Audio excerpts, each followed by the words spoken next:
My view is that this is a long game. The big question for investors is, do you think there will be an XRP ETF in a year or in 2 years?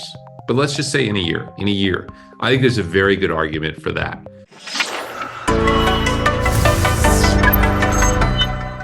This episode is brought to you by BitGo, which is a top-tier crypto custodian that has been in the industry since 2013. It's headed up by Mike Belshew, who's a Web 1.0 and 2.0 legend. BitGo provides incredible services in addition to custody. They allow you to manage your tokens, get all types of liquidity, and much more.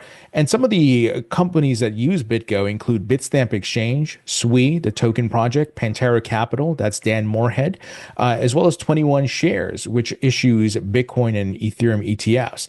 Some of the great services that BitGo provides includes wallet services, which is secure, trusted, scalable wallet solutions, Prime services, which allows you to get seamless access to liquidity and capital. It also allows you to list, manage, and grow your ecosystem. And they have what's called the Go Network, which is a secure real-time global settlement. Recently, BitGo launched a retail platform that allows you to trade, stake, and of course, custody your crypto assets. And this is a great solution because it provides you with top-tier crypto security, and security is, of course, a big factor in investing in crypto. And BitGo is offering an incredible incentive as they launch this platform where you can get a chance to win Bitcoin. They're giving away at least one Bitcoin every quarter. So if you sign up and have funds on the platform through the last day of each quarter, starting December 31st, 2024, you can be eligible to win some free Bitcoin here. So if you'd like to learn more about BitGo, go to bitgo.com. Link will be in the description. Welcome into the Thinking Crypto podcast. I'm your host, Tony Edward, and my guest today is Matt Hougan, Chief Investment Officer at Bitwise Asset Management. Matt, great to see you. Tony, it's so good to be back. Matt, you and I have spoken countless times over the years about ETFs and what's happening in the markets, and we kicked off 2025 a bit with volatility. I would love to get your thoughts on the current market conditions and if you see us recovering soon. Yeah, I absolutely see us recovering soon. I think something very interesting is going on in the market, which is you have this dramatic bifurcation. You have institutional investors who have never been more bullish on this space. We sort of all sit around the table and pinch each other, wondering if we're missing something because we all think we're going significantly higher. And then at the same time, you have sort of the retail end of the market, which I think is faced some challenges. We haven't seen alt season appear. There's been a lot of big pullbacks, and they're wondering if this cycle is over.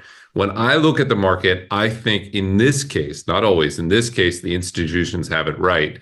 And the reason for that is there's just still so much new money moving into this space, and the regulatory improvements over the last 2 months, really since the last time we talked, are so dramatic that I think we are setting the stage for a multiple year bull market. So I look at all of this volatility as an opportunity, and personally increasing my my stake, which is slightly frightening given my existing starting point. But I see it as a big opportunity. I think we're set up for a multi-year sustained bull run. Do you think part of it is some of the macro factors, talks of tariffs, DeepSeek, the Fed gave their interest rate updates. There's usually a lot of volatility, global liquidity, these things. You think it's a combination of these things? I think it's absolutely a combination of these things. In fact, I think crypto investors are always fighting the last war, and the last war was fought over macro. So they're seeing news like tariffs and concerns about inflation looking a little bit hotter than they used to be, and they're worried about that from a liquidity perspective. But I think ultimately what matters in this cycle is actually crypto specific factors. So I think in the end, what's happening specific to crypto, independent of macro, is going to win out. But in the short term, these macro factors, impact the market, and we're seeing that in the vol. Yeah, for sure. And obviously, after an incredible run up in Q4, you needed some sort of cool down, the typical market cycles, right? But then you throw in a bit of the macro factors, it makes things chop a bit more. With regards to tariffs, because there's such a huge topic, do you see this being bearish or bullish for the market?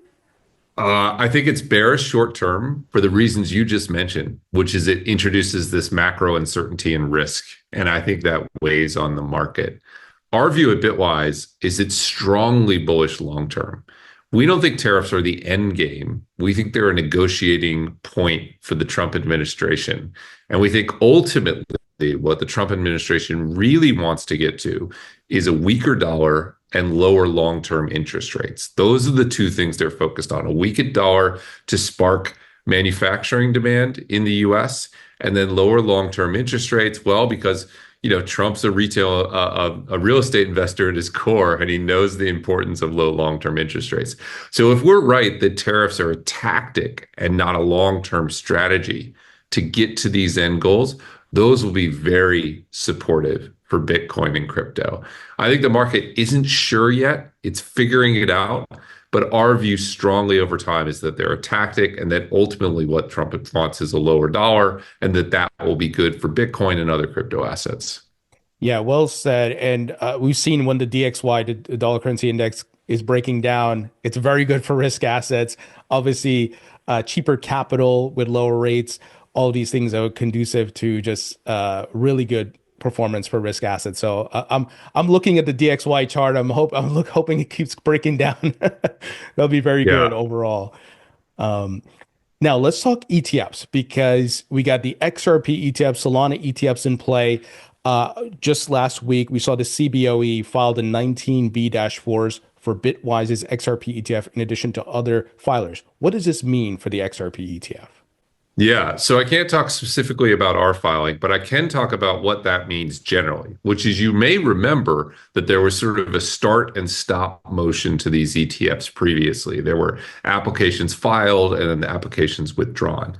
I think the fact that you're seeing them refiled across the board for multiple issuers suggests that the issuer community thinks the SEC is willing to investigate and consider these things.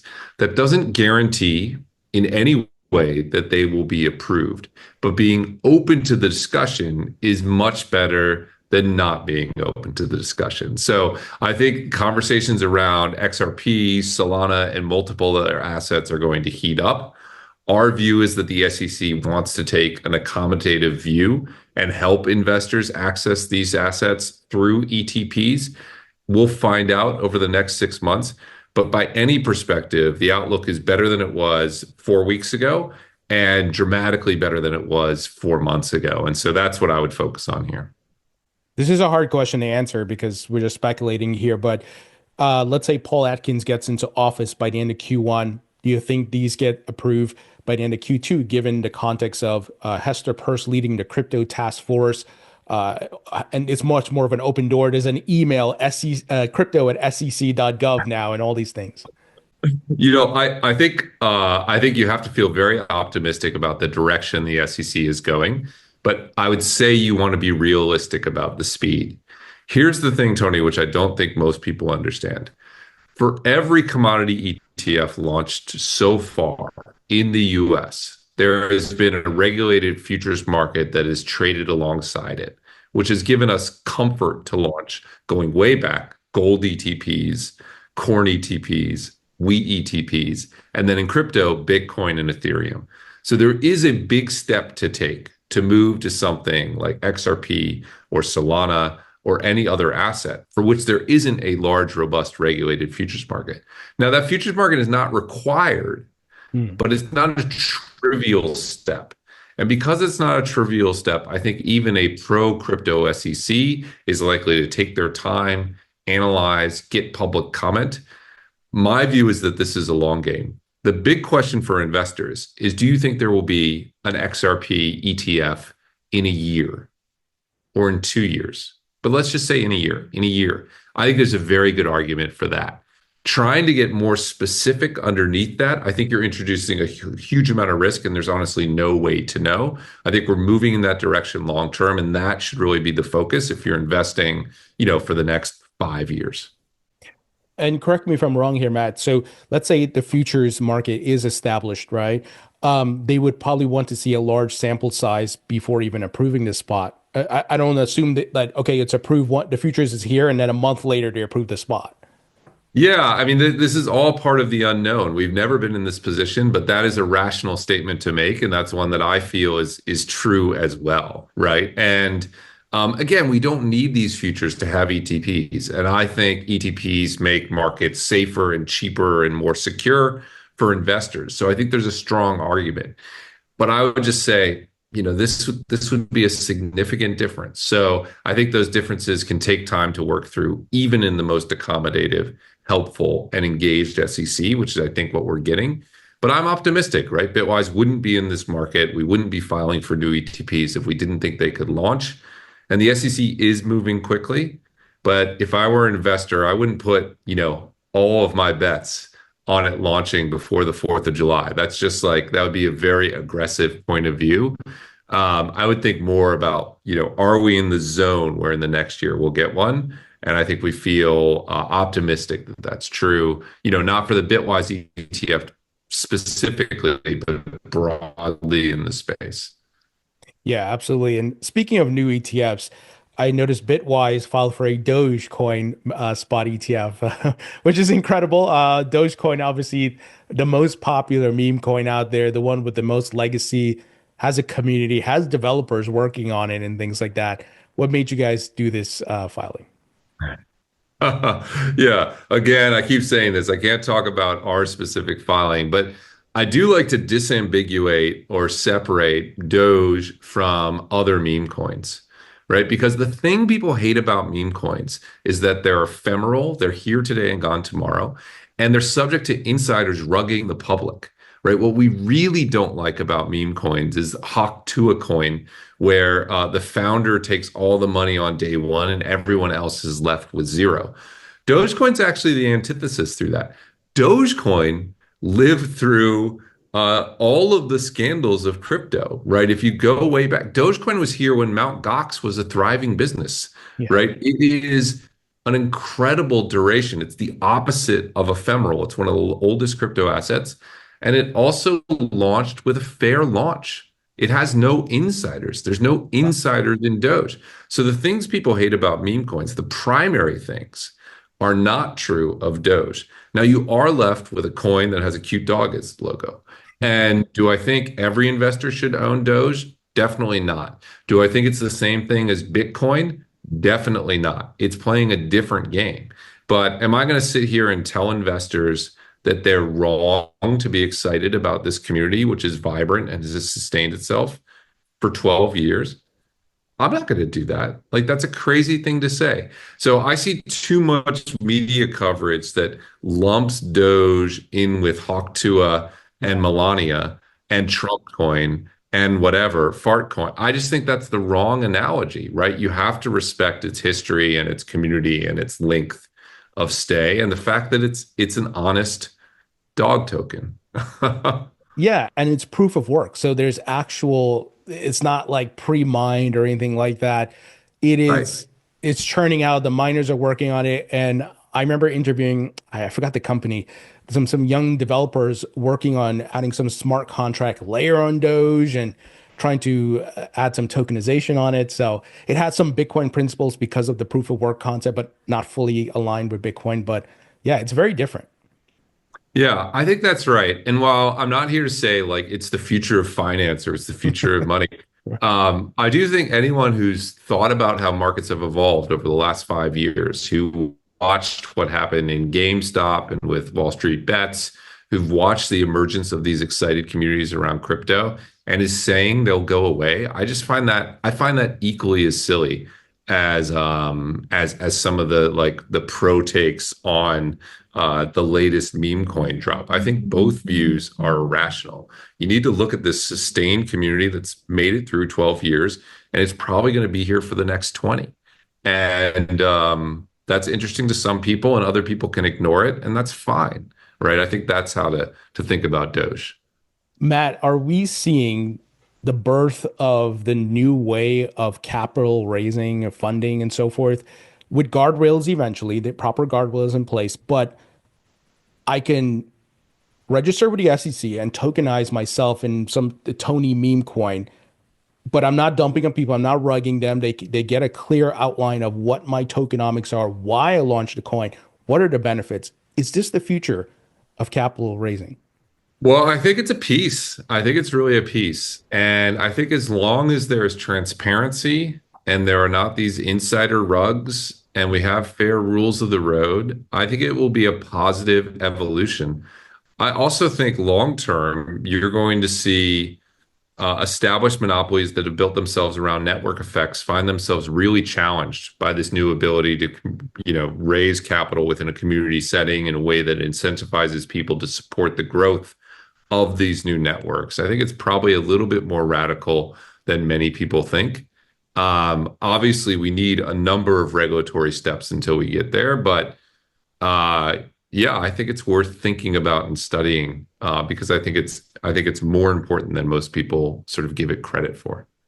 Yeah, because I was thinking about the other day, 15 years from now, when this whole sector is more mature, the regulations are in place, there's fine tuning and all the, everything's running smoothly, that if I wanted to just raise something even locally in the tri-state area or where I live, that's possible, and I could do it very easily with a coin. And if I'm in other parts of the world, I can do it and raise capital from different people around the world. I mean, opens up so many opportunities. That's exactly right. And I would just say to all the skeptics who listen to that, which sounds very grandiose, and then point to hawk to a coin and say, what are you talking about? It's important to remember that the regulations forced us to only allow tokens that had no utility and no use. So if you had a token that had economic value or economic drivers, it was illegal. And if you launched a senseless, meaningless meme coin with insider rugging, that was okay. And so don't foreclose on the possibility that you can have much more interesting projects in the future once we get regulatory clarity in place that takes the good part of sort of this meme coin ecosystem and marries it with real economics and real value. I think there will be more exciting things than many people expect. Yeah, absolutely. So I don't know if you can answer this, but can we, you probably can give specific tokens, but can we expect more ETF filings from Bitwise for blue chip altcoins and maybe other meme coin ETFs? Yeah, Bitwise is looking at look everything in the crypto ecosystem. We think ETFs are a great vehicle. They're not the only vehicle, but they're a great vehicle that people like because it's regulated, it's low cost, it's secure, and it's easy. I'm excited about a number of coins that are sort of bubbling up in the market. I'm also excited about index-based strategies, and I'm excited about strategies that focus on various ways of delivering income. So you can expect Bitwise to bring a number of products to market. We're not the kind of company that launches products that we don't care about. So we're not going to launch them on assets that we think are going to, be worthless in the future. But you can expect within those three categories to see a number of interesting ideas sort of spin out of our labs in the coming months and years. When you mention income, I immediately thought of staking, which I think a lot of people are waiting for that ETH ETF. Is it something along those lines? I think everyone in crypto is looking at staking, and I think that's super interesting. And for sure, we are looking at it aggressively. I was talking with the team about it earlier today. I also think there are interesting things to do around covered call and overlay strategies that maybe improve on some of the things that are in the market today. And look, income is one of the big things people look for when they're investing.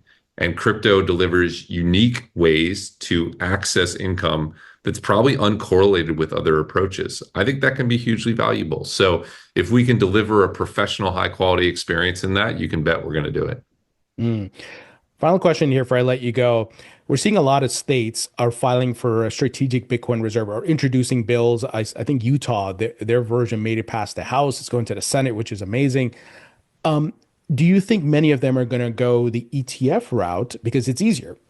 I'm going to hold Bitcoin on my balance sheet, but I'm going to do it via the ETFs. Yeah, I think it's certainly possible. I think you'll see people do direct custodial routes. I think you'll see people do ETF routes. You may even see people actually self-custodying, although they may be uncomfortable with that. But we've spoken with sovereigns about ETP exposure. I think all of those people are still figuring it out. I will say that ETPs in the Bitcoin space and the Ethereum space are just amongst the best deals in the market. You really have to be a very large institution making a very large allocation to get the kind of cost you see in those ETPs. It's really a phenomenal deal. So I think that could fit for some of these states and some of the nations that I expect to allocate to crypto in the next 12 months. Matt, there's a question I thought of. I want to get your perspective. I know it's a final question, but the SEC repealed SOB 121, which allows the banks to dive into crypto. And the FDIC just last week said they're going to reverse some of their restrictions. Could we see banks launch their own ETFs, or they may hold it directly and offer it to their clients directly? I think you're going to see more of the holding it directly, but I think you'll see some move into the ETP structure as well. I really think that's a game changer also for institutional adoption. You have to remember what SAB 121 said, which was that this stuff is like kryptonite, and if you touch it, you'll die. That was the message from our regulators to the largest financial institutions in the world. And now that's been reversed. So we're going to see them offer direct access. We're going to see them play in the custody market. We're going to see them play in the prime brokerage market. We're going to see them launch ETF. The concern that institutional investors had about touching this and focusing on this go away. And I think that's going to be a strong positive. I can't wait to see that, Matt. I'm very curious what these big banks are going to do now that they can go all in. Good stuff, Matt. Thank you so much. Appreciate your knowledge and insights. Thanks for having me, Tony. It was great to be here.